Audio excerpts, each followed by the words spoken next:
Hey guys, if you're ever at Natural Bridge, be sure to head down Road 11 and look for this place right here. I believe you call it Halcyon, and it's a little cider company. Badass. Good music, good cider, can't beat it.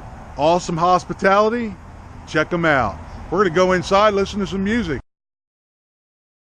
Okay, I try to do all the requests here. It's been a long time.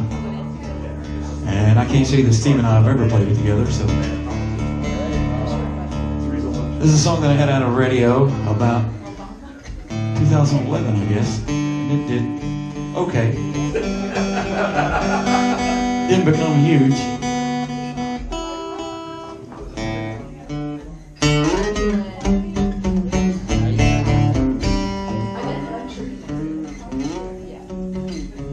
Gotta remember how this goes, Jeff.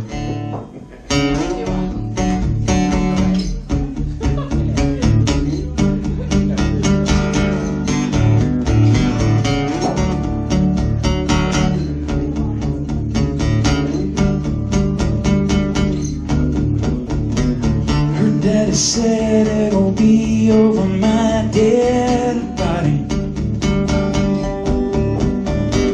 before I let you see that boy again. He said, can't put my finger on it, all I know is he ain't hardly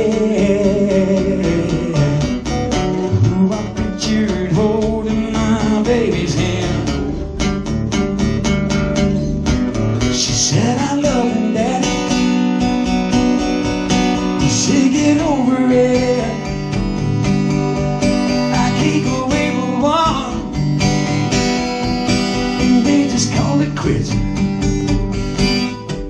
You can raise love on the Bible, throw in a little bit of fire and brimstone.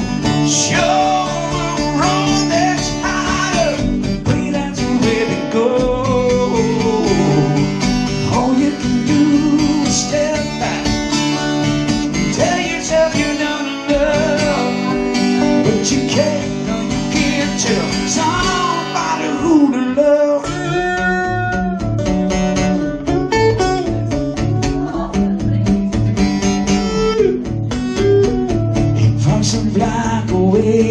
kills the headlights. A few minutes later she comes sneaking out. Find the stretch and grab her. Oh, you know the kind where the moon is willing and the river don't mind. You can raise them up on the Bible, show you a little bit of blood and brimstone.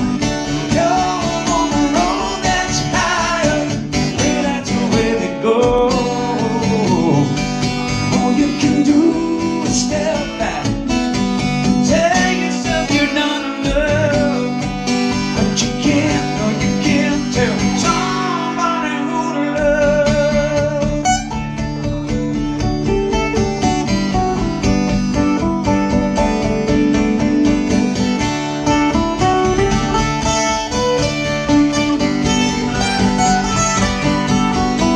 You can raise them up on the Bible, throw in a little bit of fire and brimstone.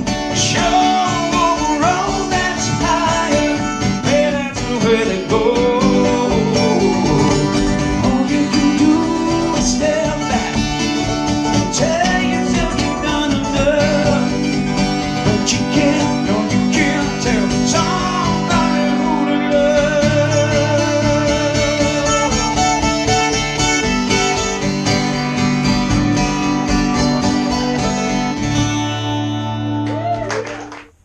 Alright guys, I hope you enjoyed that. I didn't have a whole lot of footage, so that's why it was real slow going around them buildings while the music was playing. But in any sense, the music was great. The ciders were outstanding. Natural Bridge, Virginia. Now we're going to talk to the ciderologist, I guess is what we'll call him. and he's going to tell us a little bit about how to make cider. All right, guys, here we are at a cidery, and we are here with Andy, and he's going to introduce himself as well as the name of the cidery. Hello, I'm Andy Kriegmeyer with Halcyon Cider Company, Natural Bridge, Virginia. I can tell you how we make cider if you want to know. All right, let's do it. Let's find this out. Okay, we've got about 2,000 apple trees in an orchard just on the other side of our cider house. We have about 57 different varieties of heirloom, antique cider apples. Our orchard is planted in a 10 times scale of the labyrinth of Chartres in France. At any rate, the apples we have are cider apples, not dessert apples. And the process by which we make the cider is we pick the apples when they're ready to harvest, bring them in here, we wash them in the sink. We have a grinder that grinds the apples into what's called a pomace, which looks kind of like coleslaw. We take the pomace, put it in this bladder press. There's a rubber bladder inside the press here that we inflate it with water, and it presses up against the ground up apples, and it extrudes the juice out through this sieve. We collect the juice at the bottom and pump it into these fermentation tanks on this side of the cider house. Fermentation is a process where yeast eats the sugar in the apple juice and converts it to alcohol. That process takes about 3 weeks, give or take. Then we pump the fermented cider to the other side of our building into these maturation tanks, where the cider sits for about 3 months. When the cider first comes out of fermentation, it can be a little bit harsh. The flavor hasn't fully developed. But after it sits in maturation for about 3 months, harshness goes away, the flavor develops, and it becomes nice, easy drinking cider. Then we bottle it and offer it. All right, so the only other question that I would have for you is, how do you keep your apples from turning brown from the time you pick them, grind them, and how do you keep your juice from turning brown? Because I know that's one of the things that oxidizes and turns brown. When we pick the apples, if we're not going to be grinding them and pressing them that day or the day after, we store them in cold storage in this cold storage room right behind you. Okay. And once we press the apples and we get the juice, it goes into fermentation right away. So there's no delay. We don't store juice. The juice, as soon as it comes out of the apple, out of the pomace, it goes straight in the fermentation tank, and the fermentation starts that day.